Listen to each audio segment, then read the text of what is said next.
Coach Benya here and Coach Escaleta. We are going to introduce to you a new game, part of our bowling. It's called Pin Shuffle. So Coach and I, we went, we washed our hands, we sanitized our bowling ball. Again, if you don't have a bowling ball, then use any type of ball. If you don't have a ball, you can use a rolled up sock, or you can also try to use a water bottle. Pins, if you don't have a pin, you'll just need one pin. Then go ahead and use a water bottle also. If you don't have any of these items, then just enjoy the video. Okay, so it's called Pin Shuffle. The goal is to try to get the bowling pin or your water bottle closest to your opponent, okay? In order to do that, you need to knock it over, okay? So again, we need to make sure we have our wolves. We are going to place our wolves in the appropriate places.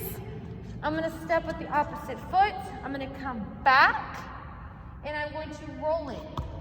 I hit it. So now I get to pick up the bowling pin and I get to take it one spot closer to Coach Escaleta. Now it's his turn to roll. Go ahead. Back, right? Yeah. I bring you back. Okay. Okay. So now he gets to bring it one spot closer to me. Then it's my turn.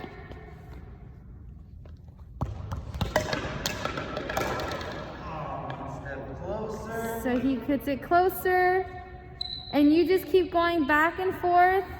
Oh. Coach missed.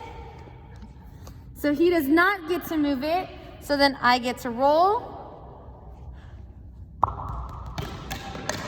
So we move it one spot closer to Coach, and it is straight to his spot. So where he was standing, that's where the bowling pin landed, which means he unfortunately did not win. All right, guys, it's called Pin Shuffle. Every time you knock it over, the bowling pin goes closest to your opponent. Have fun.